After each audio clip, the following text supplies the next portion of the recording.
ये चल रहा था अपने।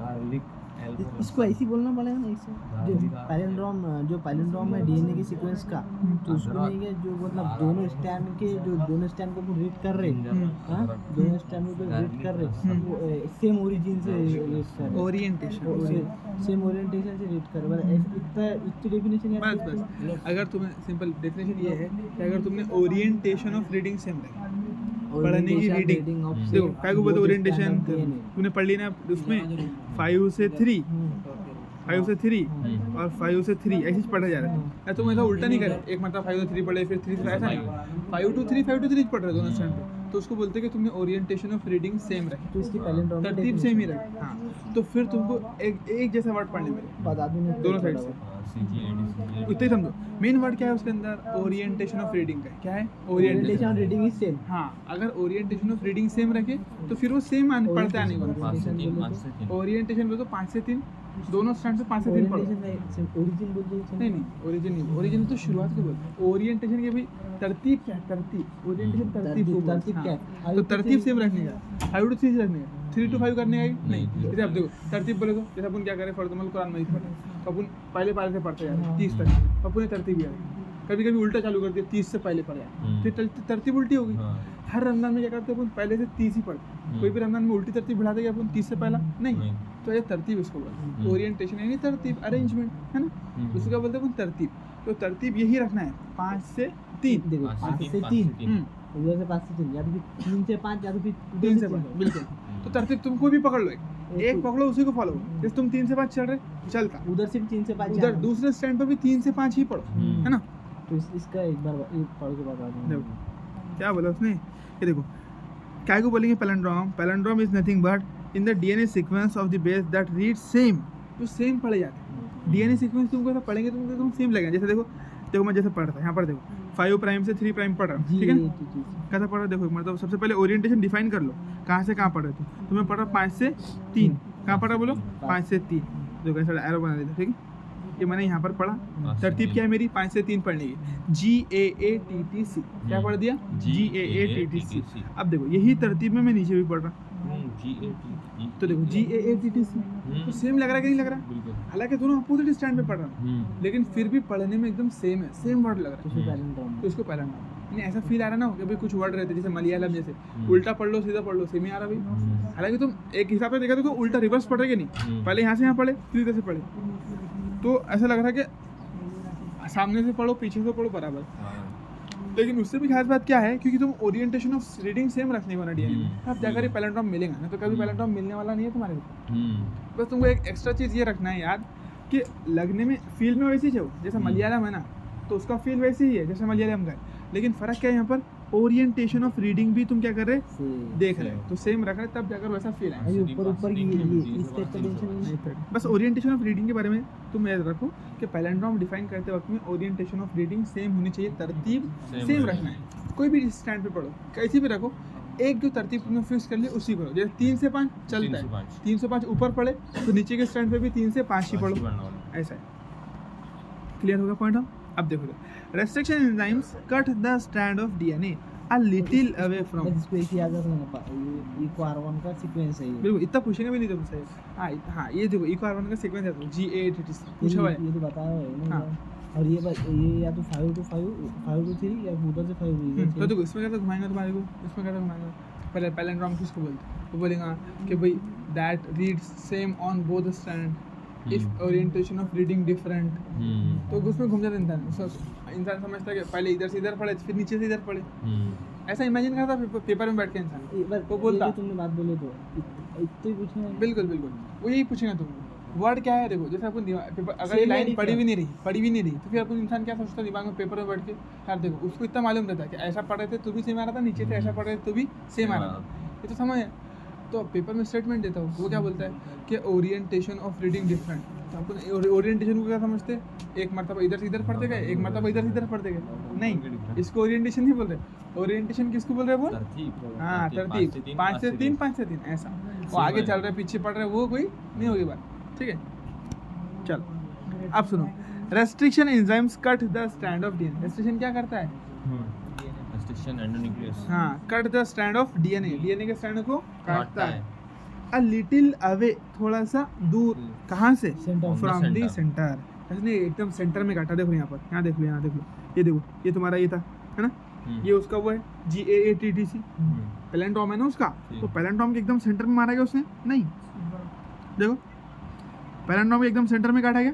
नहीं, थोड़ा सा little away from the A centre. और जी अपन ने नहीं देखा। तो ये जो डीएनए जो बोला ना इसने, एक्चुअल में किसको बोला इसका मतलब, फिर उस पैलेंड्रोम को बोल दिया, पूरे डीएनए को नहीं बोला, उस पैलेंड्रोम को बोल दिया कि उस पैलेंड्रोम के, ये मतलब ये जो लाइन बोल रहा है, हाँ ये लाइन बोला ना कि restriction enzyme cut the strand of DNA, DNA के स्ट्रैंड को कट करता है a little away from the centre of the palindromic site, बोल भी दिया आगे है। पैलेंड्रोमिक साइट की क्या बोला, पैलेंड्रोमिक साइट के एकदम बीच में से नहीं काटेगा। देखो पैलेंड्रोम की साइट के बीच क्या होगी, ये मान लो, ये ना अपन ने कल देखे थे, तो ए और जी के साथ, ए और जी के इसमें काट रखा था ये। बिल्कुल, देखो ये हो गया पैलेंड्रोम का एकदम सेंटर। अरे यार, this is what, centre of palindrome. यहाँ से कट करता है क्या? नहीं, यहाँ से कट करता है। कैसा? इस तरीके से, यहाँ से ऐसा काटा, यहाँ से ऐसा, और यहाँ से ऐसा,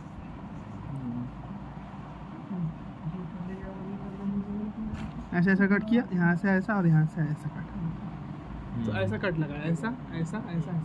वो अपने मेडिकल वाले गोलियां काटते हैं ना, वो तो शेप में, हाँ वो भारी, उनका स्टाइल ही अलग रहता काटने, अजीब ही काटते हो, है ना। तो उस तरीके से काटे उन्होंने, ठीक है, डायरेक्ट सीधा सीधा काटते क्या बोले नहीं।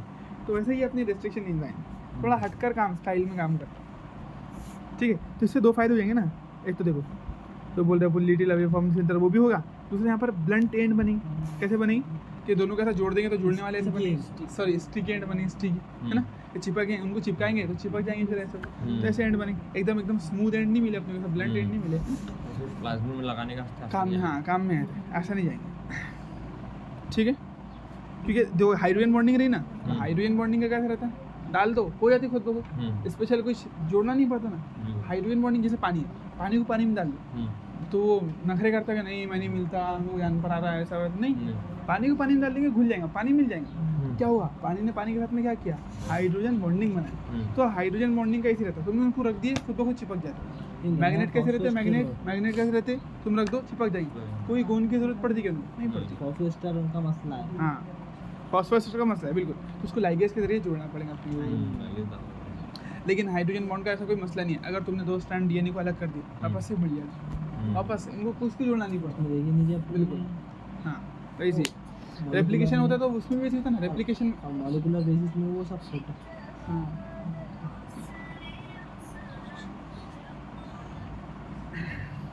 ठीक है, ये बात क्लियर हो गई। चलो अब देखो जरा, तो ये लाइन बहुत इंपॉर्टेंट है। उसने जहाँ जहाँ भी रेस्ट्रिक्शन एंजाइम के काटने की लाइन बताया ना, वो बहुत मैटर रखती है, ठीक है। सबसे पहली लाइन तो वहाँ पर पढ़े थे अपन ने कि वो शुगर फॉस्फेट बैकबोन को काटता है। क्या करता है, शुगर फॉस्फेट बैकबोन को। उसने देखो रेस्ट्रिक्शन एंजाइम ने ये डीएनए के स्ट्रैंड को अलग नहीं किया, रेस्ट्रिक्शन एंजाइम ने क्या किया, शुगर फॉस्फेट बैकबोन को काटा। यहाँ देखो ऐसे, ये कट लगाया, यहाँ कट लगाया, यहाँ कट लगाया। जब यही काट दिया तो फिर उनके साथ में यहाँ से थोड़ी गया ना, फिर तो यह खुद बहुत अलग हो सकता है हाइड्रोजन बॉन्डिंग। देखो मेन बॉन्ड कौन सा है, ये मेन बॉन्ड क्या है, ये बॉन्ड मेन है, ये फॉस्फोएस्टर। अब ये बॉन्ड तोड़ दिए तुमने तो कल अलग होगा फिर आसानी से। तो ये बॉन्ड हाइड्रोजन बॉन्डिंग बहुत ज़्यादा स्ट्रॉन्ग नहीं है, हाँ जैसे रखेंगे वैसे जोड़ जाएंगे, लेकिन आसानी से टूट भी जाएंगे। गर्म कर लो टूट जाता रहता है, बहुत सारी चीज़ें रहती है इसको तोड़ने की, हाइड्रोजन बॉन्डिंग को। पानी को पानी से अलग करने के लिए क्या करते हैं, देखो पानी को भाप बनना बोले तो क्या रहता है, पानी जब भाप बन के उड़ता है उसमें क्या होता है, पानी की हाइड्रोजन बॉन्डिंग टूटती है। एक पानी का मॉलिक्यूल दूसरे पानी का मॉलिक्यूल से हाइड्रोजन बॉन्डिंग करता है, लेकिन जैसे उसको अपन गर्म करते, उबालते, पानी उबलता तो भाप बनता, देखे ना, पानी उबलता, कभी कभी पानी गर्म करते नहाने का, उबलता तो वो भाप बनता, तो उसमें क्या होता है, पानी के बीच की हाइड्रोजन बॉन्डिंग तोड़ जाती। तो उसको स्पेशल हाइड्रोजन बॉन्डिंग तोड़ने के लिए कोई एंजाइम डालना पड़ता नहीं, ये बॉन्ड तोड़ने के लिए एंजाइम डालना पड़ता। कौन सा, फॉस्फोडाइस्टर बॉन्ड, ये वाला एंजाइम डालना पड़ता है, वो रेस्ट्रिक्शन एंजाइम। तो ये हाँ, तो ये बॉन्ड को कट लगाएंगे, जो ये स्पेशल ये बॉन्ड को कट लगाएंगे ऐसा ऐसा, ठीक है।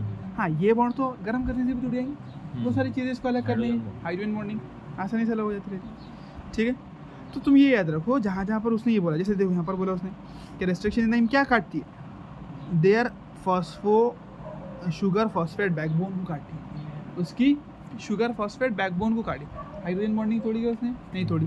फिर दूसरी लाइन यहाँ पर दी है उसने, देखो कौन सी, ये वाली, कि restriction enzyme cut the DNA at a little away from the centre, बोला एकदम पैलेंड्रोम के बीच में से नहीं काटेंगे, थोड़ा सा सेंटर से हट कर काटे ताकि ब्लंट एंड बन सके, ठीक है, सॉरी इट्स स्टिकी एंड बन सके from the centre of the palindrome side, but लेकिन क्या between the same two base pair on the opposite strand. जैसे देखो यहाँ पर फॉर एग्जांपल उसने ए और जी के बीच में कट लगाई, कहाँ पर, इस स्टैंड पर, यहाँ पर ए और जी के बीच में, एक ये पैलेंड्रोम, एक ये पैलेंड्रोम, हाँ एक है, दोनों स्टैंड पर, पैलेंड्रोम एक ही है, वो स्टैंड अलग अलग है, स्टैंड बोला ना उसने, क्या बोला उसने, but the between the same two base pair on the opposite stand, बोला ना, पैलेंड्रोम तो नहीं बोला, पैलेंड्रोम तो पूरा एक ही है, ठीक है ना, पूरा एक मिलकर पैलेंड्रोम है, ये अकेला पैलेंड्रोम नहीं बन सकता, ठीक है, तो स्टैंड अपोजिट है अलग अलग, तो अपोजिट स्टैंड पर लगाएंगी, लेकिन दोनों सेम बेस पेयर के बीच में, जैसे यहाँ पर ए और जी के बीच में लगाया ना उसने कट, तो यहाँ पर भी ए और जी के बीच में ही कट लगाएंगे, समझ रहे, मान लो यहाँ पर उसने ए और टी और टी के बीच में लगा दिया, तो यहाँ पर भी उसको टी और टी के बीच में ही कट लगाना पड़ेगा। अब जब ये ऐसे कट लगाएंगे तो ब्लंट एंड बनेगा, और सेंटर से तो काट ही नहीं, ऐसा तो नहीं है कि भी वो डायरेक्ट यहाँ से कट लगा देंगे करके, इसका मतलब यहाँ से ए और टी और इधर ए और इधर जी और ए के बीच में काट दो, तो उधर क्या बोले, एक तो मतलब बीच में से काट दिया उसने, तो फिर ब्लंट एंड बनेगा, तो वैसा नहीं काटता है, मतलब तो दो फीचर याद रखो, मतलब ये जो बात बोला तो उसने स्टिक एंड की बात बोली, हाँ, जैसे यहाँ तक तो उसने समझाया कि किस तरीके से काटती है। पहले क्या बोला था, सिर्फ पहले बोला था कि शुगर फॉस्फेट बैकबोन को काटता है, अब बाकायदा बताया कि किस तरीके से काटता है। पहला पॉइंट ये कि बीच में से तो नहीं काटने वाला, बीच में से नहीं काटने वाला, ये पूछ लेंगे तुमको। दूसरा पॉइंट ये, काटेगा भी तो कैसा काटेगा, बीच में से नहीं काटेगा, इसका मतलब थोड़ा दूर जाकर काटेंगे, सेंटर से थोड़ा दूर जाएगा फिर कट लगाएंगे, सेंटर से थोड़ा दूर जाएगा फिर कट लगाएंगे, लेकिन जब कट लगाएंगे तो ऐसा नहीं है किधर भी काट देंगे, नहीं, दोनों सेम बेस पेयर के बीच में काटेंगे। जैसे यहाँ पर ए और जी के बीच में काटा, तो यहाँ पर भी ए और जी के, जिससे फिर जोड़ने में आसानी क्या होगी, जोड़ने में आसानी। तो अगर वो ऐसा कट लगा दे, एकदम बेतरतीब कट लगा दे, यहाँ पर ए और ए के बीच में लगा दे और यहाँ ए और जी के बीच में, तो अब जुड़ नहीं सकता लगा, अब जुड़ सकता क्या, नहीं जुड़ेगा नहीं प्रॉपर। लेकिन अब जैसा उसने अगर ऐसा कट लगाया तो एकदम प्रॉपर जोड़ने वाला है, ऐसा कट लगा दिया तो ये स्टैंड अलग, ये स्टैंड देखो, यहाँ पर भी ए टी टी वहाँ पर भी ए है, तो आसानी से जुड़ सकते हैं आप किसी से। तो ये दो फायदे हैं उसके कट लगाने का तरीका समझ में है। तीन बातें, एक तो शुगर फॉस्फेट बैकबोन को काटता है, दूसरा सेंटर में जाता और सेंटर से थोड़ा दूर हट के कट लगाता, सेंटर में नहीं काटता, सेंटर के ऊपर जाकर, सेंटर से अवे फ्रॉम द सेंटर जाकर कट लगाता है, दोनों को, ठीक है, और दोनों स्टैंड पर सेम बेस पेयर के बीच में कट लगाता है, दोनों इस वाले और इस वाले स्टैंड पर सेम बेस पेयर के बीच में, जैसे ए और जी के बीच में यहाँ लगाया, यहाँ पर भी ए और जी के बीच में ही कट लगाएगा। ये पॉइंट क्लियर हुआ कि नहीं हुआ, चलिए बोलो, समझ में आया, ये बहुत इंपॉर्टेंट है, ठीक है। देखो ये जो न्यूरॉन है, ये रिस्ट्रिक्शन न्यूक्लियस की वो है ना, फंक्शन है ना, हाँ, splitting the length of DNA sequence, हाँ, किस तरीके से काम करता है। सबसे पहले क्या करेंगे, पूरी लेंथ को देखेंगे, पहचानेगा, फिर जहाँ पर उसको अपना पैलेंड्रोम मिल गया वहाँ जाके कट इस तरीके से लगाएगा, ये पहले जाएगा, सेंटर थोड़ा दूर हटेगा, काटेगा, हाँ, सेंटर से थोड़ा दूर हटेगा, शुगर फॉस्फेट की बैकबोन को कट लगाएगा, और कैसा लगाएंगे, दोनों स्टैंड पर सेम बेस पेयर के बीच में, अपोजिट स्टैंड पर सेम बेस पेयर के बीच में, समझ में, रेस्ट्रिक्शन एंजाइम, ये सीक्वेंस में ये भी आ रहा है, हाँ बिल्कुल, यानी वो वहाँ से ही पूरी प्रोसेस चलती आ रही, बीच में उसने पैलेंड्रोम एक्सप्लेन कर दिया, वर्ड आया तो इसलिए देखो क्या कर रहा है। फॉर एग्जाम्पल तुम्हारा ये पूरा डीएनए मानो, क्या है, ये डीएनए, देखो ऐसा पूरा डीएनए, ठीक है, तरतीब क्या है उससे काटने की, पर ये डीएनए, ये तुम्हारा एंजाइम, ये एंजाइम, ठीक है, ये एंजाइम अपना, ये एंजाइम, पहले क्या करेंगे, पूरे इस पे घूम लेंगे, पूरी लेंथ देख लेंगे कहाँ पर क्या है करेंगे, फिर जैसे दिख गया उसको, अच्छा ये मेरी पैलेंड्रोमिक सीक्वेंस, यहाँ पर गया, हाँ, यहाँ पर गया, यहाँ पर गया, यहाँ पर जाने के बाद में सेंटर से कट नहीं लगा, सेंटर से थोड़ा साइड में हटा, फिर जाया, फिर कट, फिर चिपका, उसको बाइंड हुआ, सेंटर थोड़ा साइड में हट गया, साइड में हटने के बाद में सेंटर से फिर क्या हुआ, अपोजिट स्टैंड पे दोनों भी सेम बेस पेयर के बीच में कट लगा दिया, बस ये पूरी तरतीब खत्म हो गई उसकी, बन गए तुम्हारे ब्लड, क्या बोलेंगे, स्टिक है, इधर का भी पूरा होगा, इधर का, हाँ। दिस, अब देखो इससे क्या होगा, बोलते दिस लीव्स, इससे क्या छूटने वाले, single standard portion at the and, इससे क्या होगा कि एक एंड पर क्या होगा, तुमको देखो ऐसा ऐसा मिल रहा ना, जब तुम कट लगा रहे, देखना पड़ेगा, ये सिंगल स्टैंडर्ड नहीं मिल रहा है, इससे जिस तरीके से उसने कट लगाया, एग्जाम सर पर और आपको कर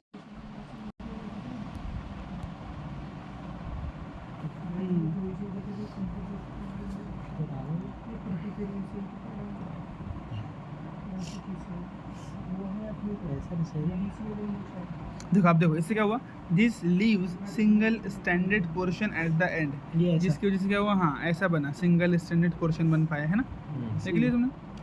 चलो एट द एंड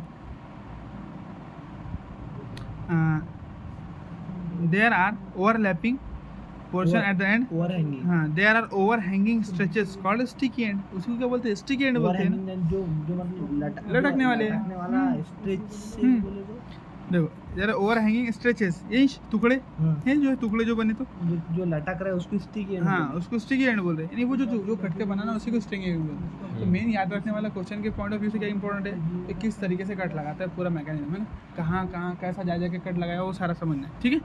चलो भारत में एक भी क्वेश्चन नहीं इसका ऐसा। ये तुम याद रखो ना, मैंने वो नोट्स में भी ऐसे स्पेशल 3 पॉइंट के पूरे कहाँ कहाँ किस तरीके से कट लगाने के लिए कौन से स्टेटमेंट बोला वो सारे लिख के रखा। इस साल पेपर में वही क्वेश्चन उतरा, अरे मैंने स्पेशल लिख के रखा वो लाइन, और वो क्वेश्चन आया भी था सब बाकायदा कि चारों स्टेटमेंट से रेस्ट्रिक्शन इन नहीं, तो कैसा अलग अलग जगह उठा के पूछा था कि 4 स्टेटमेंट में से कौन सा रेस्ट्रिक्शन इन के लिए गलत है, ऐसा यानी यही सारे अलग अलग जो जगह दिया ना उसने कि वहाँ लगाता है, यहाँ लगाता है, यहाँ लगाता है, ऐसा करता, तो उसके बारे में तो जगह मैंने एक जगह कंबाइन करा, वो स्टेटमेंट में क्वेश्चन आया पूरा बात लिखे हो, है ना। कितने लिखे हुए थे, कितने अभी ये उसमें एक चीज़ ये भी है, उसमें बहुत सारी चीज़ें मैंने कंबाइन करके शॉर्ट में लिखा भी, उसमें ये भी एक चीज़ लिखी। ये भी लिखी हुई है, देना बोलो। ठीक है पढ़ो अभी फिलहाल, ठीक है। ये समझ में आया था कि यहाँ तक क्लियर हो गया अपने, है ना। स्टिकी एंड, अब देखो these are named so because they form hydrogen bonds with their complementary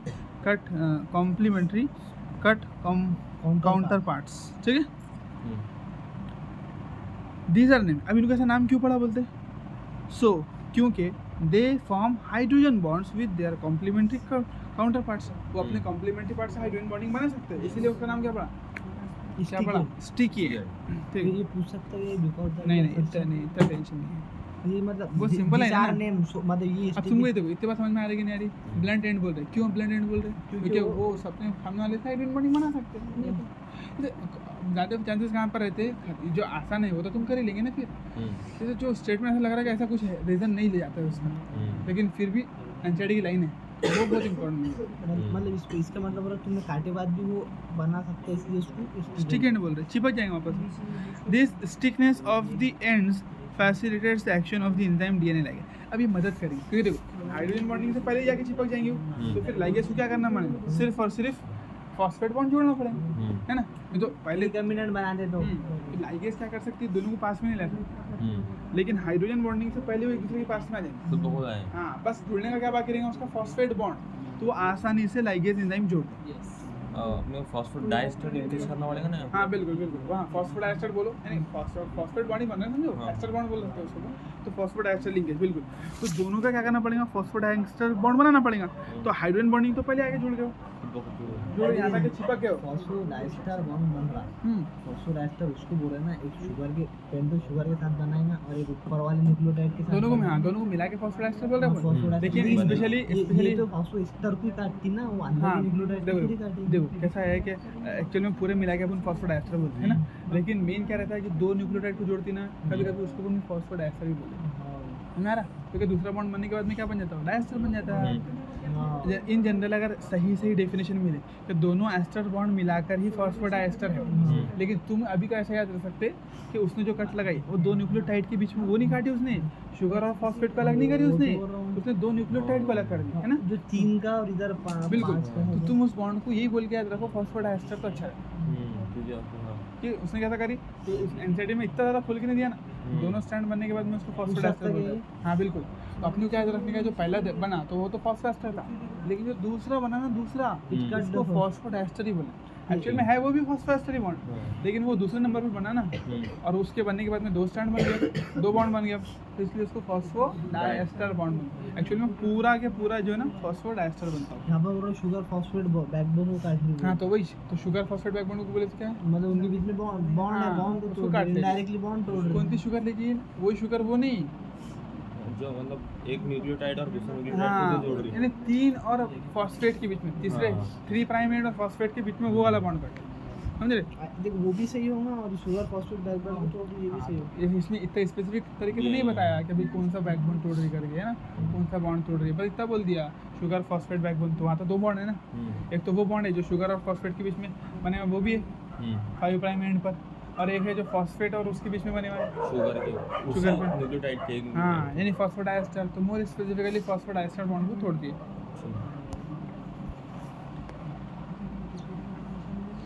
the stickiness of समझ में, तो किस तरीके से आसानी कर देगा वो डीएनए लाइगेज के लिए, ये भी समझ में आ गया point. Restriction endonucleases are used in the genetic engineering to form recombinant molecule of DNA. अब क्यों यूज़ करते हैं? रिकॉम्बिनेंट बनाने के लिए, समझ में आ गई। Which are composed of DNA from different sources, genome, जो कैसे बने हुए रहते हैं, अलग अलग 2 डीएनए को लाकर मिला के बना लो, इससे बने हुए रहते बोलो। कौन रहते बोलो? रेस्ट्रिक्शन के लिए। हाँ, रेस्ट्रिक्शन इज नहीं, रिकॉम्बिनेंट डीएनए। रिकॉम्बिनेंट क्यों बोल रहे? 2 अलग अलग डीएनए को मिलाए तो ही बोले ना। तो रिकॉम्बिनेंट बनाने के लिए तुम क्या करते? रेस्ट्रिक्शन एंडोन्यूक्लियस का इस्तेमाल करते, खत्म। When cut by the same restriction, यानी देखो 2 अलग अलग डीएनए को तुमने सेम रेस्ट्रिक्शन से काट दिए, तो फायदा क्या होगा? दोनों के सेम स्टिकी एंड बनेंगे। बिल्कुल। अगर सेम स्टिकी एंड बनेंगे तो आपस में जुड़ जाएंगे, तो इसलिए आसानी से तुम्हारा रिकॉम्बिनेंट बन जाएगा। When cut by the same restriction enzyme, the resultant DNA fragments have the same kind of sticky end and they can be joined together end to end using DNA ligase। और उसको आसानी से फिर तुम DNA ligase से जोड़ दो, जैसे यहाँ बताए दो, ये अलग DNA लिया, ये अलग DNA लिया, इसको सेम, दोनों को सेम रेस्ट्रिक्शन एंजाइम से काट दिया, है ना। तो देखो यहाँ पर, ये देखो, ये इतना छोटा सा पार्ट दिख रहा है ना, ये पार्ट, हाँ ये पार्ट जो दिख रहा है तुमको, ये वाला पार्ट यहाँ जुड़ गया, दिखा तुमको?